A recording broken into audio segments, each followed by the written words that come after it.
এক অজ্ঞাত পরিচয় ব্যক্তির দেহ উদ্ধারের ঘটনায় এলাকায় ব্যাপক চাঞ্চল্য ছড়িয়ে পড়ল মঙ্গলবার সকালে।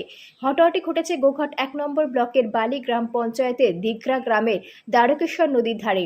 খবর পেয়েই ঘটনাস্থলে গিয়ে পৌঁছায় গোঘাট থানার পুলিশ। পুলিশ এসে দেহটিকে উদ্ধার করে নিয়ে যায় এবং ময়নাতদন্তের জন্য পাঠায় আরামবাগ মেডিকেল কলেজ ও হাসপাতালের মর্গে। প্রতিবেদনটি লেখা পর্যন্ত অজ্ঞাত পরিচয় ব্যক্তির নাম ও ঠিকানা পাওয়া যায়নি। ঘটনা প্রসঙ্গে এলাকাবাসীরা কি জানাচ্ছেন তাদের মুখ থেকেই বিস্তারিত শুনুন। 24 আওয়ার্স আরামবাগের রিপোর্ট।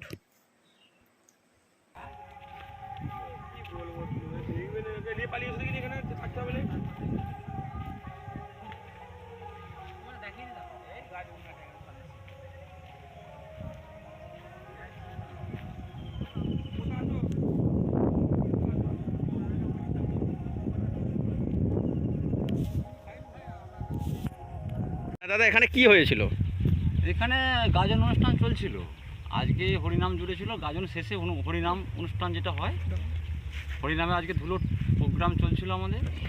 তো সবাই ওখানে আনন্দের মাতোয়ারা আছে, আমরা কাজকর্মে ব্যস্ত ছিলাম। সকালবেলা শুনতে পাওয়া যাচ্ছে যে যেটা গাজন ঘাট, যেখান থেকে আমাদের গাজন বেরিয়ে যায়, সেই গাজন ঘাটে খবর হচ্ছে যে একজন মার্ডার হয়ে পড়ে আছে।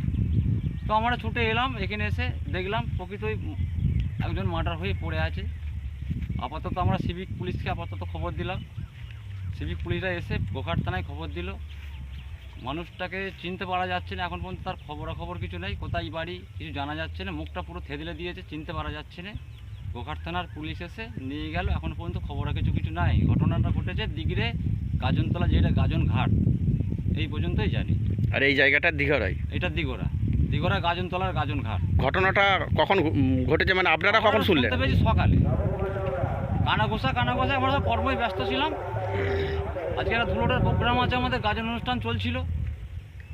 সেই মুহূর্তে সকালবেলা খবর হচ্ছে যে মুখ জায়গায় এই গাজন ঘাটে একটা বডি পড়ে আছে। তারপর আমরা ছুটে আসি, পাড়ার লোকজন ছুটে আসে বা সিভিক এখানে ফোন করতে সিভিক পুলিশ আসে, প্লাস গোঘাট থানায় খবর দিতে পুলিশ এসে বডি নিয়ে চলে গেছে। আপনার নাম? আমার নাম অসীম মান্না। আপনার বাড়ি? এইখানে দিঘরেই। এখানে কি হয়েছে? এখানে তো সকালবেলা হাঁটতে এসেছিলাম, দেখলাম এখানে একটা লাশ পড়ে আছে। মর্নিং হাঁটতে এসেছিলাম, তারপরে অনেক লোক জুটে গেল, ওপার থেকে এপার থেকে।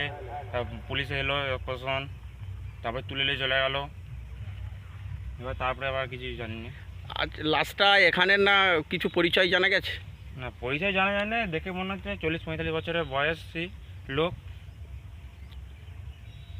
তোমার বাড়ি কোথায়? বাড়ি আশেপাশেই আছে। বাড়ি কোন গ্রাম? এই দিঘরা দক্ষিণ পাড়া। তোমার নাম? নাম সহদে ভাই।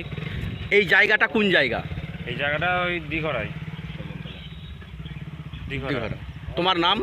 নাম সহদে ভাই। হ্যাঁ, তোমার ওখানে বাড়ি? হ্যাঁ, আমার এখানে বাড়ি। আর তুমি কি দেখেছিলে? তো আমি মানে কি বলবো, মানে মর্নিং ওয়াকে এসেছিলাম, দিয়ে একটা লাশ দেখতে মানে পড়েছিল। বয়স কত হবে?